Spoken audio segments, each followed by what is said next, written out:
జై Shri Ganesha. Hi friend, ప్రస్తుతం మనము ధూల్పేట్లోని శ్రీ గణేష్ ఆర్ట్స్ వారి షెడ్ దగ్గరికి అయితే వచ్చాము. మీరు చూసుకోవచ్చు నా బ్యాక్గ్రౌండ్లో విగ్రహాలు ఏ విధంగా ఉన్నాయి. సో మిగతా ఇన్ఫర్మేషన్ మీకు బ్యాక్ కెమెరా ద్వారా అందించే ప్రయత్నం చేస్తాను. జై శ్రీ గణేష. ప్రస్తుతం మనము శ్రీ గణేష్ ఆర్ట్స్ వారి షెడ్ దగ్గరికి అయితే వచ్చాము అనమాట. అండ్ ఇక్కడ చూసుకోవచ్చు విగ్రహాల యొక్క పెయింటింగ్ ఏ విధంగా ఉందో. పెయింటింగ్ వర్క్ అయితే చాలా అంటే చాలా అందంగా చెప్పుకోవచ్చు అనమాట. మీకు జూమ్ చేసి క్లియర్గా చూపించే ప్రయత్నం చేస్తాను. మన స్వామివారి నుదుట మీద చూసుకోవచ్చు బొట్టు ఈ విధంగా పెట్టారు. అండ్ తొండం మీద డిజైన్ కూడా చాలా అందంగా చేశారనమాట. మన కిరీటంకి అయితే చూసుకోవచ్చు గోల్డ్ పెయింట్ అయితే వేశారనమాట. ఓకే, పెయింటింగ్ వర్క్ అయితే చాలా అందంగా చేశారనమాట విగ్రహాలకి. సో ఒకసారి మీరు కూడా వచ్చి చూడండి. ఇక్కడికి రావడానికి మీకు కావాల్సిన Google map links and book చేసుకోవడానికి కావాల్సిన ఫోన్ నెంబర్ అయితే డిస్క్రిప్షన్లో పెడతాను. అండ్ స్వామివారికి ఆయుధాలు కూడా వస్తాయన్నమాట. అండ్ ఆయుధాలు పెట్టిన తర్వాత ఇంకా అందంగా ఉంటుంది. దీనికి ఇంకా క్లాత్ వర్క్ జరగనమాట. ధోతి, షాల్వా, కమర్ పట్టి పెడతారనమాట. అప్పుడు ఈ విగ్రహానికి అయితే పూర్తిగా ఒక లుక్ అయితే వస్తుందన్నమాట. ఓకే, అక్కడ విగ్రహానికి అయితే పూర్తిగా మనకి 8 చేతులు ఉన్నాయన్నమాట. కానీ ఇక్కడ ఈ విగ్రహానికి వచ్చి 4 చేతులు ఉన్నాయి. అండ్ నుదుట మీద ఉన్న బొట్టు కూడా కొంచెం డిఫరెంట్గా పెట్టారు. అండ్ కిరీటం కూడా చెప్పాను కదా డిఫరెంట్ ఉంటుంది. అండ్ చూసుకోవచ్చు ఫ్రెండ్స్, మన పెయింటింగ్ వర్క్ అయితే చాలా అందంగా ఉంది. అండ్ దీనికి కూడా క్లాతింగ్ వర్క్ జరుగుతుంది అనమాట. ధోతి, షాల్వా, కమర్ పట్టి వేస్తారనమాట. సో అది వచ్చి మీరు అది ఏ కలర్లో ఉండాలని చెప్పేసి మాట్లాడుకోండి. కుదిరితే మరి చెప్తారనమాట. మరి ఆ కలర్ ఫిట్ అవుతున్నారని చెప్పేసి మీరు డిస్కస్ చేసుకోవచ్చు ఇక్కడ. దీనికి కూడా ఆయుధాలు రావాలన్నమాట.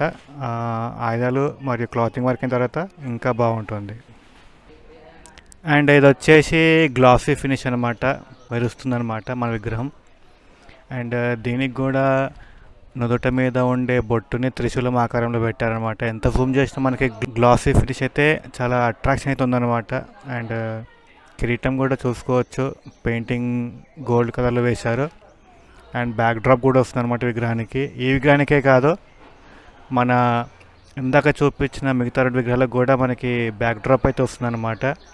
So back drop, clothing work and ఆయుధాలు పెట్టిన తర్వాత ఇంకా అందంగా అయితే ఉంటుందన్నమాట. ఓకే, సో రండి. మన లొకేషన్, మొబైల్ నెంబర్ డిస్క్రిప్షన్లో పెడతాను, డిస్కస్ చేయండి. అంతేకాదు మన షెడ్ దగ్గరకు వచ్చి కూడా విగ్రహాలు చూడండి. మీకు నచ్చిన డిజైన్ అంటే దీంట్లో ఏమైనా చేంజెస్ కావాలా వద్దా అలాంటివి మాట్లాడి చర్చించి బుక్ చేసుకోండి. ఓకే, అండ్ ఇది కూడా చాలా బాగుందన్నమాట విగ్రహము. అండ్ ఈ విగ్రహానికి కూడా మన నుదుట మీద త్రిశూలం యొక్క ఆకారంలో బొట్టు పెట్టారనమాట. అండ్ తొండం మీద కూడా చూసుకోవచ్చు డిజైన్ చాలా బాగుంది. చూసుకోవచ్చు పెయింటింగ్ వర్క్ అయితే చాలా బాగా కేర్ తీసుకుని మరీ చేశారనమాట. మనకి చిన్న విగ్రహాలు కూడా ఉన్నాయన్నమాట ఇక్కడ, అవి కూడా చూపిస్తాను. కొన్నిటికి పెయింటింగ్ అనమాట, కొన్నిటికి పెయింటింగ్ అవ్వలేదు. చూడండి ఫ్రెండ్స్, ఒక్కసారి అక్కడి నుంచి మొత్తం జూమ్ చేసి మీకు ఒకటేసారి విగ్రహాన్ని చూపిస్తాను. అక్కడ విగ్రహానికి అండ్ పెయింటింగ్ వర్క్ చూసుకోవచ్చు ఎంత అందంగా ఉందో మనకి విగ్రహాలకి. చాలా బాగుంది పెయింటింగ్. అంటే మ్యాటే ఫినిష్, గ్లాస్ ఫినిష్, మీకు ఏ ఫినిషింగ్ కావాలో ఆ విధంగా మీరు చెప్తే కనుక మన వాళ్ళు పెయింటింగ్ అయితే వేయడం జరుగుతుంది అనమాట. ఓకే, ఇవే కావు, ఇక్కడ ఇంకా లోపల మన విగ్రహాలు అయితే చేస్తున్నారు అనమాట. ఇవి మన బుజ్జి వినాయకులు, ఇవి ఇంకా రెడీ అవుతున్నాయి. అంటే first coating of painting work అయితే అయిపోయింది వీటికి. అండ్ ఇంకా భారీ విగ్రహాలు అయితే లోపల రెడీ అవుతున్నాయి అనమాట. అవి కూడా చూపిస్తున్నాను ఒక్కొక్కసారి. ఓకే, చూడండి మన ఫిట్టింగ్ పొజిషన్ ఉన్న విఘ్నరాజు అనమాట. చాలా బాగుంది కదా, కిరీటం బాగుంది. అండ్ ఈ విగ్రహానికి అయితే 4 చేతులు వస్తాయి. అండ్ ఆభరణాలు కూడా ముందే సెట్ చేశారనమాట. ఇంకా సెట్ చేస్తారేమో. మన పెయింటింగ్ వర్క్ అయిన తర్వాత చూద్దాము ఎంత అట్రాక్షన్ అందంగా ఈ విగ్రహం మనకి కనిపించబోతుందని చెప్పేసి. ఓకే, ఇక్కడ చూడండి ఇంకా విగ్రహాలు అయితే ఇక్కడ రెడీ అవుతున్నాయి అనమాట. అంటే కస్టమర్కి రిక్వెస్ట్ ఉంటాయి కదా, కొన్ని యాడ్ చేయాలి కొన్ని యాడ్ చేయాలని చెప్పేసి, దాని ప్రకారంగా కూడా కొన్ని చేంజెస్ చేసే అవకాశం ఉంటుందన్నమాట. మన మహాదేవుని రూపంలో మన విఘ్నరాజ దర్శనమిస్తే విధంగా ఉంటారో ఆ విధంగా విగ్రహాన్ని అయితే మనకి చేసి చూపించారనమాట. సో ఇంకా పెయింటింగ్ అయితే అవ్వలేదు. మన స్వామివారికి ఇటువైపు 2 చేతులు మరియు అటువైపు 2 చేతులు అయితే పెట్టారనమాట. అండ్ వీటికి ఆయుధాలు కూడా వస్తాయి అనుకుంటున్నాను. చూద్దాం ఆయుధాలు వచ్చినాక ఇంకా ఈ విగ్రహం ఏ విధంగా ఉంటుందో. ఓకే,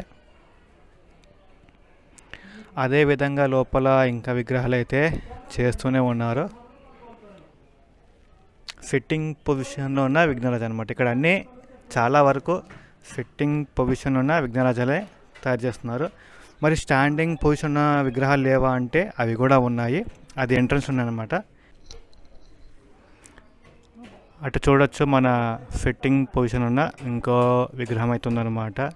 మన స్వామివారి ఫిట్టింగ్ స్టైల్ అండ్ చేతులు, తొండం, కిరీటం వాటి యొక్క ఆకారాన్ని అయితే కొంచెం చేంజెస్ చేసి ఆ విగ్రహాలకి ఇంకొంచెం వేరే లుక్ అయితే తెస్తున్నారన్నమాట. అంటే కొంచెం కాకుండా చాలా యూనిక్గా ఉండేటట్టు మన వాళ్ళు ఇక్కడ కళాకారులు అయితే ప్రయత్నిస్తారు చాలా వరకు. చూడవచ్చు ఈ విగ్రహానికి చూస్తేనే మనం చేంజెస్ చెప్పొచ్చు అనమాట. అంటే చేతిలో ఆయుధాలు అండ్ ఫిట్టింగ్ స్టైల్, తొండం, కిరీటం, బొజ్జ ఇవన్నీ ఈ విగ్రహంతో పోలిస్తే కొంచెం డిఫరెంట్ ఉన్నాయి కదా. అలా ఒక్కొక్క విగ్రహానికి చాలా అంటే చాలా డిఫరెన్స్ ఉంటుంటాయి. చాలా అంటే చాలా డిఫరెన్స్ అయితే ఉంటాయన్నమాట. ఓకే, సో మీరు ఇక్కడికి వచ్చి చూస్తే మీకు విగ్రహం యొక్క డిఫరెన్స్ ఏంటిది అంటే ఏమేమి ఉన్నాయి, వాటి యొక్క పెయింటింగ్ వర్క్ ఏ విధంగా ఉండబోతుంది, అండ్ క్లాతింగ్ వర్క్ ఏ విధంగా ఉండబోతుంది, అండ్ బ్యాక్ డ్రాప్ ఏ విధంగా వస్తుంది, అవన్నీ మీరు దగ్గరకు వచ్చి చర్చించుకోవడం చాలా మంచిదని నేను భావిస్తున్నాను అనమాట. అండ్ ఈ విగ్రహం వచ్చేసి మనకి 3 తలలు కలిగిన విఘ్నరాజు అనమాట. ఇది కూడా ఇంకా స్టార్టింగ్ స్టేజ్లో ఉందన్నమాట. అంటే ఫస్ట్ కోటింగ్ ఆఫ్ పెయింటింగ్ వరకు అయితే వేయాలి, తర్వాత ఇక మెల్లిమెల్లిగా పెయింటింగ్ అయితే వేయడం ప్రారంభించేస్తారనమాట. ఓకే, ఇందాక మీకు చెప్పాను కదా స్టాండింగ్ పొజిషన్ విఘ్నరాజు ఉన్నాయా లేవని చెప్పేసి, అవి ఇవే అనమాట. ఓకే, మనకి ఎంట్రన్స్లో కూడా ఉన్నాయి, కాకపోతే అంత క్లారిటీగా చూపించలేమన్నమాట. మనకి స్టాండింగ్ పొజిషన్లో ఉన్న విఘ్నరాజు అనమాట. అండ్ అక్కడ ట్యాగ్ వేశారనమాట, అది బుక్ అయిపోయింది. సో చూడండి, అంటే మన విఘ్నరాజ తాండవం చేస్తే ఏ విధంగా ఉంటుందో ఆ విధంగా మన ఈ విఘ్నరాజ అయితే చూపించడం జరిగిందనమాట. వీటికి ఇంకా వర్క్ జరుగుతున్నాయి. మన వర్క్ అయిపోయిన తర్వాత పెయింటింగ్, ధోతి, శాల్వా, కమర్పట్టి, జ్యువెలరీ అండ్ బ్యాక్ డ్రాప్ వేసిన తర్వాత విగ్రహాలు అయితే ఇంకా అందంగా ఉంటాయన్నమాట. ఓకే, చూశారు కదా ఫ్రెండ్స్, మన శ్రీ గణేష్ ఆర్ట్స్ వారి మన షెడ్ల విగ్రహాలు ఏ విధంగా ఉన్నాయి అండ్ వాటి అప్డేట్స్ ఏ విధంగా ఉన్నాయి అన్నీ చూపించాను. సో ఇక్కడికి చేరుకోవడానికి కావాల్సిన Google link, location and mobile number మీకు డిస్క్రిప్షన్లో పెడతాను.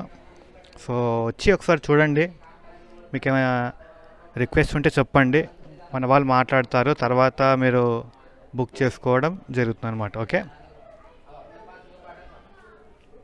చూశారు కదా ఫ్రెండ్స్, మన శ్రీ గణేష్ ఆర్ట్స్ వారి షెడ్లో విగ్రహాలు ఏ విధంగా ఉన్నాయి, పెయింటింగ్ ఏ విధంగా జరుగుతుంది, ఇలాంటి పూర్తి ఇన్ఫర్మేషన్ అయితే మీకు ఈ వీడియోలో అందించడం జరిగిందనమాట. ఇలాంటి మరిన్ని అప్డేట్స్ కోసం మీరు చేయాల్సిన సబ్స్క్రైబ్ చేసుకోండి, లైక్ చేయండి, షేర్ చేయండి. అంతేకాదు మన ఖైరతాబాద్ గణేష్ మహారాజ్ యొక్క లైవ్ అప్డేట్స్ కూడా అందించే ప్రయత్నం చేస్తాను.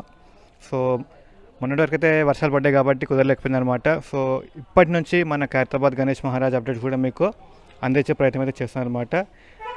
మన ఈ శ్రీ గణేష్ ఆర్ట్స్ వారి షెడ్లో వచ్చాము అండ్ అప్డేట్స్ అయితే చూపించాను. వీటికి back drop and jewellery work కూడా వస్తుందన్నమాట. అది కూడా మీరు వచ్చి మాట్లాడుకుంటే దాన్ని ఫిక్స్ చేసుకోవచ్చు అనమాట. ఓకేనా, సో శ్రీ గణేష్ ఆర్ట్స్ వారి విగ్రహాల యొక్క అప్డేట్స్ అయితే అందించాను అనమాట. సో నెక్స్ట్ వీడియోలో ఇంకా ఏం అప్డేట్స్ అందించే ప్రయత్నం చేస్తాను. So meet you in next video. జై శ్రీ గణేష.